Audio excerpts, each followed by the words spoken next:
제가 오늘 말씀드리고자 하는 건 이거예요. 저는 이제 주로 정책이나 이런 자문 쪽을, 정책 자문을 많이 했던 그런 경력이 있고, 실제 이제, PB처럼 이렇게 개인의 어떤 자산 관리나 이런 부분들을 자문을 한 경험은 별로 없습니다. 그래서 어떻게 보면 상품이나 뭐, 텍스나 이런 부분들은 아마 그분들이 훨씬 더 많이 아실 거고요. 그럼 제가 그래서 어떤 메시지를 전달할까 이런 생각을 하다가 조금은 공통적이면서도 큰 흐름들을 한번 말씀을 드리고 싶다는 생각이에요. 자, 오늘 주제가 100세 시대인데 100세라는 거는 우리가 이미 현실로 받아들이고 있죠. 그죠? 여러분들 전부 다. 통계를 보니까 80살까지 살면은 그때부터 기대 여명이 10년이에요. 우리나라가. 90살까지 산다는 얘기죠. 그리고 이건 점점 더 늘어나가지고 뭐 몇 년 내에 100세가 될 것 같은데, 우리 100세라는 거는 어떻게 보면 인구 통계학적으로 다 예측이 가능한 거잖아요. 아, 나도 좀 오래 살 것 같다 라고 생각을 하기 때문에 어떻게 보면 예측 가능한, 예상이 가능한 위험이에요. 그래서 거기에 맞춰가지고 아마 여러분들도 재무관리, 자산관리 이런 걸 하실 거예요. 그래서 어떻게 보면 계획된 어떤 기대 수명이 늘어남에 따라 자기의 재무적인 스케줄을 조정하는 그런 과정에 있을 텐데, 요즘 조금 더 나아가가지고 좀 글로벌하게 요즘 연금 시장에서 가장 큰 화두가 뭐냐라고 하면 역시 이제 자산관리와 관련이 되어 있는데 글로벌 인플레이션이에요. 여러분들 뭐 최근에 팬데믹 이후에 인플레이션이 굉장히 심했던 건 잘 아시는데, 그리고 최근에는 뭐 우리 인플레이션이 둔화되면서 이 디스인플레이션이라고 하죠. 이런 게 지금 오면서 어떻게 보면 자산시장, 주식시장 이런 데서는 디스인플레이션이 진행되니까 자산시장이 굉장히 좋게 반응하고 환호를 하고 있지만 연금시장은 그렇지 않아요. 연금은 이제 막 제도를 바꾸고 적응을 해야 돼요. 왜냐하면 인플레이션이라는 게 연금에 주는 가장 큰 충격은 예상치 못한 건데, 여러분들이 연금 자산을 모으는 이유는 노후에 돈을 쓰려고 하는 거잖아요. 근데 쓰는데 그 돈의 구매력이 많이 떨어져 있어요. 인플레이션 때문에. 그래서 100세까지 사는 거는 자기가 예상을 해가지고 미래 저축을 더 늘리는 행위를 하면 되는데, 인플레이션이 갑자기 와가지고 글로벌리 미국도 그렇고 유럽도 그렇고 연금 쪽 하시는 분들은 구매력이 갑자기 떨어졌으니까 이거 돈이 더 모자라는 거예요. 그런 충격이 있고, 그런 것들을 완화하기 위해서 뭐 정책 당국도 그렇고 시장 쪽에서도 그렇고 움직이는 것 같아요. 움직이는 기본적인 거는 돈이 더 모자랄 것 같으니까 그 모자란 돈을 메우기 위해서는 요구 수익률을 높여야 되잖아요. 그래서 이거 이제 글로벌 인플레이션 이런 것들이 하면은 위험 자산의 비중을 높이라는 거예요. 우리 100세 플러스까지 사는 것도 마찬가지지만, 그래서 우리가 예상 가능한 거대한 리스크도 그렇고 지금 진행되고 있는 글로벌 인플레이션이라는 것도 그렇고 위험 자산에 대해서 다시 한번 생각을 하고 긍정적으로 생각할 수밖에 없는 그런 어떤 여건들을 만든다, 이렇게 보시면 되겠어요.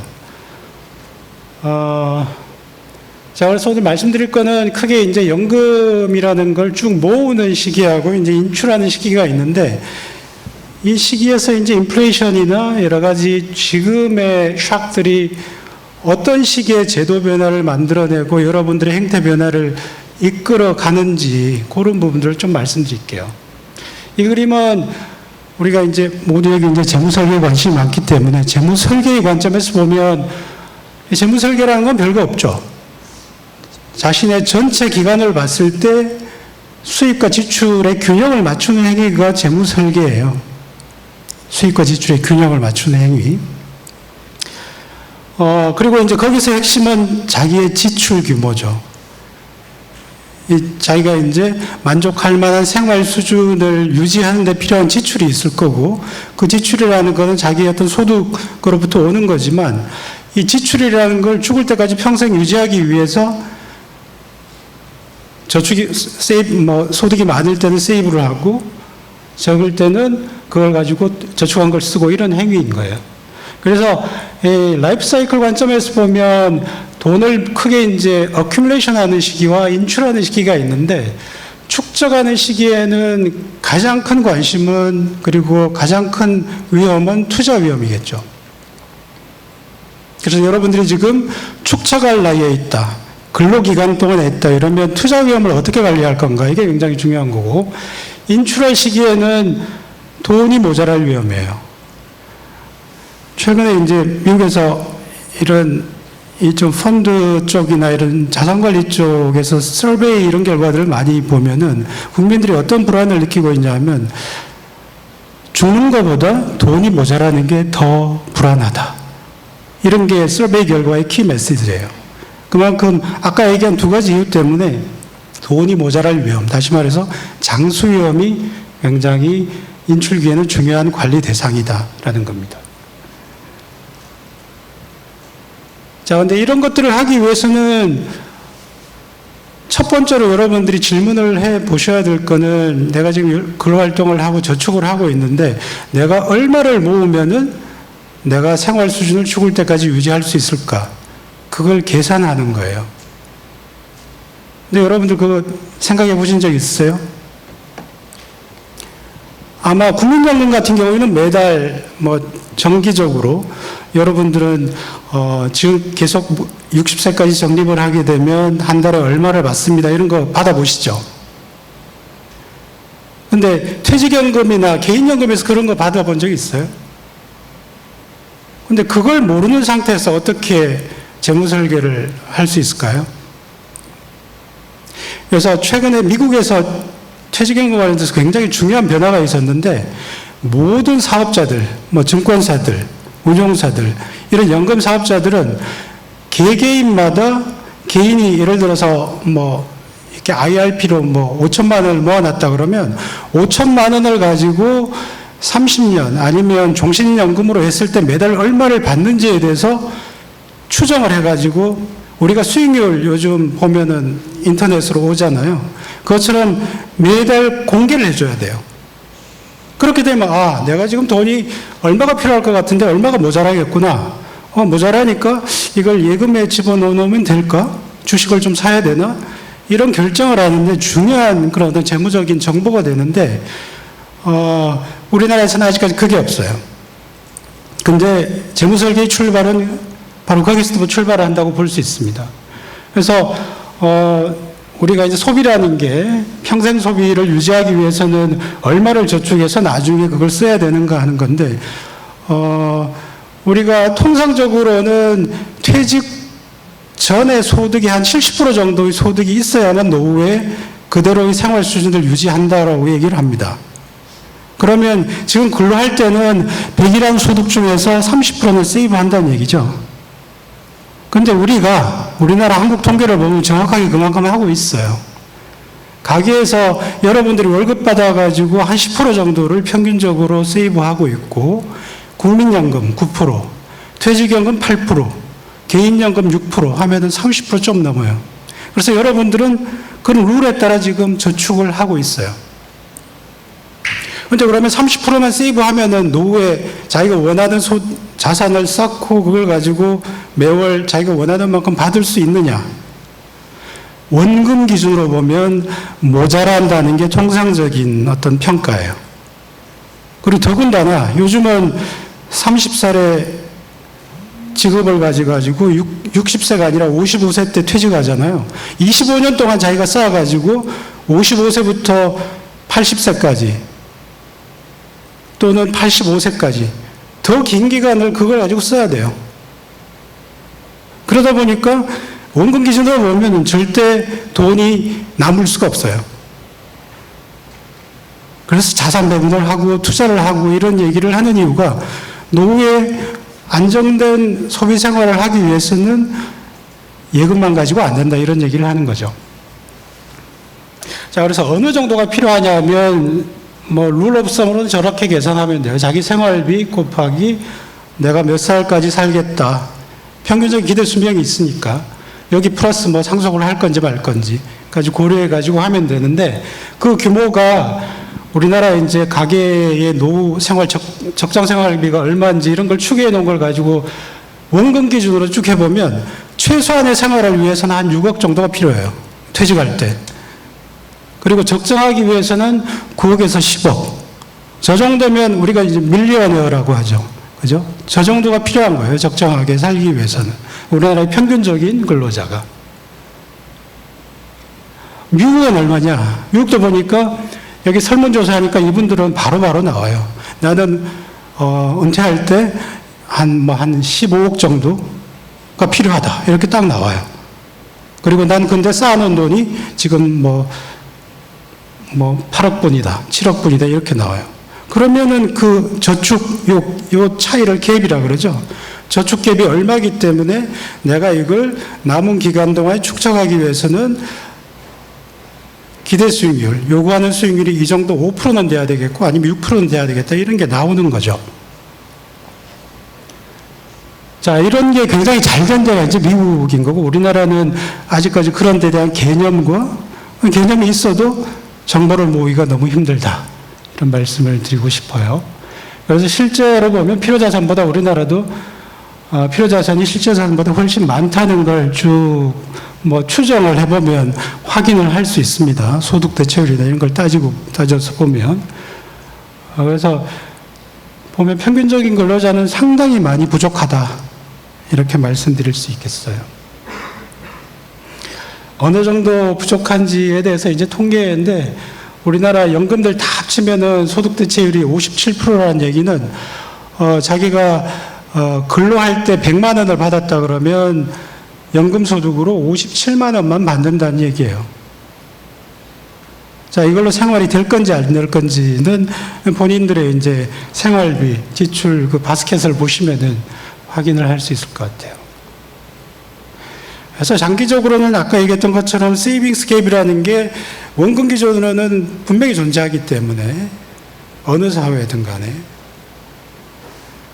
위험 자산을 이렇게 편입할 필요가 있다. 자, 개별 자산 중심으로 쭉 보면은, 이게 과거 200년 동안에 주식과 채권과 그 다음에 단기 채권, 그 다음에 금, 이런 것들, 그리고 이제 달러, 이런 것들의 수익률을 쭉 보여주는 건데, 과거 200년 동안 주식이 한 6.9% 정도 매년 수익을 냈어요. 채권은 3.6%예요. 채권하고 비슷한 게 이제 예금이겠죠. 3.6% 정도. 그래서 장기적으로는 주식이 이긴다라는 걸 우리는 확인할 수 있는데, 여러분들 그거는 장기지 않느냐라고 얘기할 수 있겠죠. 그렇지만 이게 과거 200년이에요. 자, 100세 시대면은 2번 살면 200년이에요. 자, 그래서 보시면 2021년 기준이니까 1921년 이후에도 주가와 채권과 금과 이런 것들이 가치가 1달러가 기간 말에 어떻게 변했는지 한번 보십시오. 물론 이제 주식에는 중간중간에 이런 잃어버린 10년 이런 게 있겠죠. 보시면은, 이게 되는지 모르겠네. 자, 2000년대 이제 IT 이후에 쭉 보시면 한 10년 이상 오르지 않았죠. 자, 예전에도 70년대도 보면 오일 쇼크 있고 한 10여 년 이상 오르지 않았어요. 이때도 전후에도 그렇고. 이런 기간이 있음에도 불구하고 퇴직연금이라는 건 한 번 쌓으면은 축적 기간에 길게 30년. 은퇴도 계속 필요한 돈 외에는 계속 운용을 해야 되니까 그거 하면 한 5, 60년 될 거예요.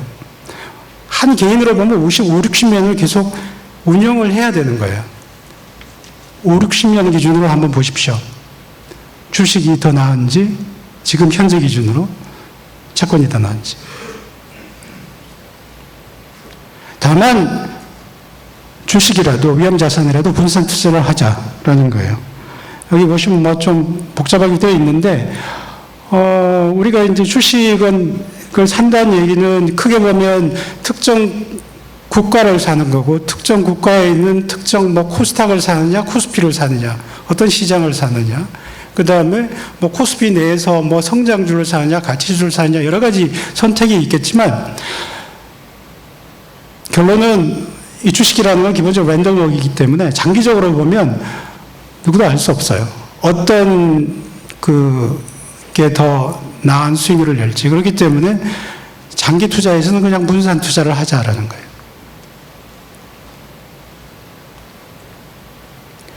자, 요걸 그대로 이제 우리 연금이니까 연금으로 한번 끌고 와보면, 자, 국민연금 같은 경우에는 국민연금에서 운영을 해주는 거죠. 그리고 이제 여러분들은 국민연금이 수익률을 10% 냈든 마이너스 5% 냈든 관계없이 40%의 소득 대체율을 받아요. 수익률 관계없이 여러분들의 소득은 보장이 되어 있는 거예요. 근데 그 외에, 자, 국민연금은 9%밖에 들어가지 않아요. 아까 저축 30%가 넘는 데서 한 20% 이상은 여러분들이 선택을 해가지고 자산 배분을 하셔야 돼요. 그 중에 하나가 이제 퇴직연금인데, 퇴직연금 보시면은 여러분들이 내는 퇴직연금, 기여금, 보험료가 1년에 56조 거쳐요. 근데 국민연금은 53조 거쳐요. 이제 퇴직연금이 더 많이 거쳐요. 그 얘기는 퇴직연금을 가지고, 이걸 이제 개인 단위로 해도 마찬가지일 텐데, 퇴직연금을 운용하는 게 더 중요한 시대가 됐다라는 걸 말씀드리고 싶은 거예요. 그럼에도 불구하고 지금 수익률을 보시면 굉장히 낮죠, 우리나라. 그래서 퇴직연금의 운용 수익률을 제고하는 게 여러분들의 저축갭을 줄이는데 굉장히 중요한 일이다. 요거는 이제 숫자를 가지고 수익률 숫자를 쭉 보여주는 건데, 보시면 국민연금은 수익률이 평균적으로 한 6%쯤 되기 때문에 100원을 가지고 6% 수익률이면 12년이면 원금이 2배가 돼요. 1억 넣었으면 2억이 되는 거죠. 근데 퇴직연금 한번 보세요, 우리나라. 원금이 2배 되는데 뭐 한 30년 가까이 걸리는 상황이에요. 이 정도로 축적의 속도가 느리다고요. 너무 느린 거죠. 세이빙스 갭을 메우는데 너무 힘들어요. 우리나라만 그렇다는 걸 보여주는 거예요. 미국이나 호주를 보세요. 더블 되는데 10년도 걸리지 않아요. 이 정도 되면은 우리나라 이제 퇴직연금, 여러분들이 관리하고 있는 연금자산이라는 게 얼마나 방치되어 있고 내가 너무 얼마나 신경을 안 썼는지 느끼실 수 있을 거예요. 그래서 저축갭을 완화하려면 위험자산 쪽으로의 배분을 늘리셔야 돼요. 느리게 되면 아까 얘기한 것처럼 저축갭이 줄고 소득 대체율이 많이 올라갈 수 있고, 그래서 미국 정도의 수익률을 내면 우리나라도 저축이 부족한 저축갭이 발생하는 그런 상황은 모면할 수 있다. 이런 말씀을 드리는 거고요. 그와 관련돼서 이제 의미 있는 제도 변화가 최근에 퇴직연금에서는 디폴트 옵션인데, 디폴트 옵션이 이제 나온 지는 꽤 됐어요. 디폴트 옵션 TDF라는 게. 이거의 수익률을 보면, 퇴직연금보다는 수익률이 훨씬 높다라는 걸 확인을 할 수 있어요. 그죠? 2%, 4%니까. 그래서 TDF라는 펀드를 잘 활용을 하게 되면 여러분들의 요구 수익률을 만족하고, 그 다음에, 저축갭을 줄이는데 도움이 될 거라는 말씀을 드립니다. 그리고 디폴트 옵션, 우리 TDF라는 디폴트 옵션을 활용하게 되면 위험자산 비중도 자동적으로 높아지게 돼 있다라는 게 이제 이게 미국에서의 결과예요. 한국도 그렇게 되리라고 봅니다. 그럼 어떻게 TDF에 투자해야 되느냐? 여러분들의 나이를 보시라는 얘기예요. 퇴직까지 기간 20년 남았으면 20년 만기에 TDF를 드시면 되는 거고, 그다음 10년 남았으면 10년 만기에 TDF를 드시면 돼요. 20년 만기가 10년보다는 주식이 더 많이 들어가 있을 거예요. 그런데 TDF의 특징은 시간이 지나면서 자산운용사에서 자동적으로 여러분들의 나이에 맞게 위험자산 비중을 조절해 줍니다. 그게 가장 큰 장점이고, 그래서 미국, 호주, 영국 퇴직연금 시장에서 TDF가 지배적인 어떤 운영 형태, 상품이 된 이유가 자동적으로 알아서 해주기 때문이에요. 그래서 지금 뭐 디폴트 옵션 하면서 여러 가지 복잡한 선택이 있을 수 있는데 뭐 룰은 단순해요. 나이에 맞게 TDF를 사시면 된다. 그 다음에 수수료 낮은 걸 하자. 사실 우리나라의 수수료는 많이 내려왔지만 해외보다는 조금 더 높아요. 그래서 이제 뭐 해외 연금을 통해 가지고 해외 ETF나 TDF를 살 수 있으면 그냥 사라고 말씀을 드리고 싶지만 그거는 안 돼요. 그래서 이제 국내 TDF도 많이 내려왔기 때문에 ETF나 이런 부분들을 눈여겨 보시면 되겠습니다. 그 다음에 가장 마지막으로 중요한 게 이제 꼬리 위험을 관리하는 거예요. 여러분들이 60세 때 은퇴하려고 그러는데 금융위기가 왔어요. 그럼 어떻게 될까요? 자산이 반토막 나거나 이렇게 되겠죠. 실제 미국에서 2008년에 금융위기가 있어가지고 그 해에 퇴직하는 분들이 퇴직하려니까 자산이 100이었는데 75로 줄어 있는 거예요. 이런 상황이 굉장히 재앙적인 상황이기 때문에 이런 것들을 관리하는 게 필요하다. 어떻게 할 거냐? 개인이 할 수 있느냐? 뭐 제도적으로 정부에서 여러 가지 고민을 하고 있겠지만 지금 나와 있는 상품은 아까 얘기한 TDF예요. TDF는 은퇴와 가까워지면 위험자산 비중을 많이 줄여놓거든요. 그렇기 때문에 그때 금융위기가 와도 샥이 덜해요.